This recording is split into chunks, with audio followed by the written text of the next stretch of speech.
Sir, India stack जैसे कि हम डायरेक्ट बेनिफिशियरी हैं इसके, यूपीआई, ई-केवाईसी, आधार। क्या आपको लगा था जब इसका कंसेप्शन हुआ था कि it will play out in the manner that it did? आज मैं 30 सेकंड में 10 करोड़ किसानों के खाते में सीधे पैसे भेज सकता हूं। मैं आज देश के 13 करोड़ गैस सिलेंडर के उपभोक्ताओं को सब्सिडी के पैसे एक क्लिक से 30 सेकंड में भेज सकता हूं। क्यों? जनधन अकाउंट किसी को लगे कब होता, लेकिन देश के करोड़ों रुपये जो लीकेज होता था, जो भ्रष्टाचार होता था, वो गया और टेक्नोलॉजी का एक उपयोग हुआ।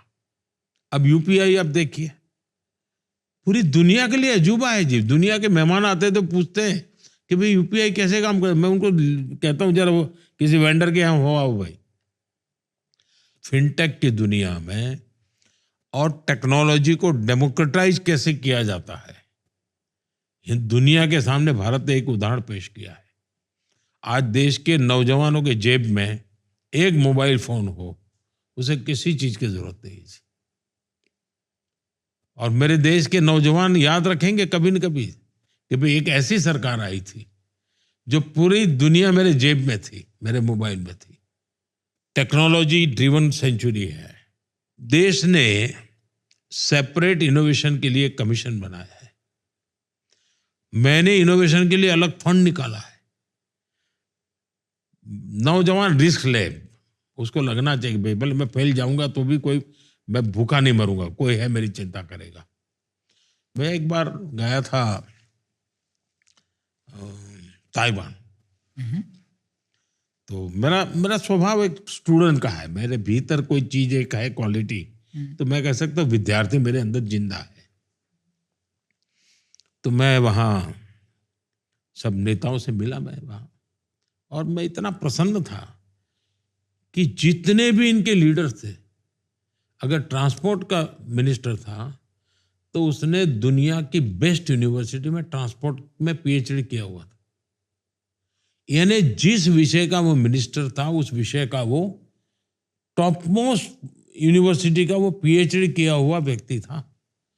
ये चीज मेरे मन को बड़ा प्रभाव कर गया। मेरे देश में भी मैं ऐसा यूथ चाहता हूं जो देश को उस लेवल पे ले जाए। वही ताइवान में मैं गया था, तो मेरा एक इंटरप्रेटर था। वो क्वालिफाइड इंजीनियर था और अच्छा पढ़ा लिखा था। तो इंटरप्रेटर के रूप में वहाँ की सरकार ने मेरे साथ लगाया था, और मेरी 10 दिन का टूर था ताइवान का। मैं उस सरकार के मेहमान था। ये भी मेरे मुख्यमंत्री बनने की पहले की बात है। तो आखिर के दिनों में उसने मुझे पूछा कि साहब मैं एक बात पूछना चाहता हूँ, अगर आप बुरा ना माने तो। नहीं, मैंने कहा भैया अपने इतने दिनों से साथ रह रहे, बुरा क्या माने, आप पूछिए ना। नहीं बोले आपको बुरा लग जाएगा। नहीं, वो टालता रहा। मैंने कहा ऐसा मत करो भाई, तुम्हारे मन में कुछ है, तुम पूछो। तो उसने मुझे पूछा कि साहब क्या अभी भी हिंदुस्तान में काला जादू चलता है? अभी भी हिंदुस्तान में सांप सपेरे होते हैं? अभी भी उस बेचारे के मन में हिंदुस्तान की ये छवि थी। इतने दिन में उसके साथ रहा, मैं टेक्नोलॉजी की चर्चा करता था, फिर भी उसके मन में ये था। मैंने उसको मजाक में लिया।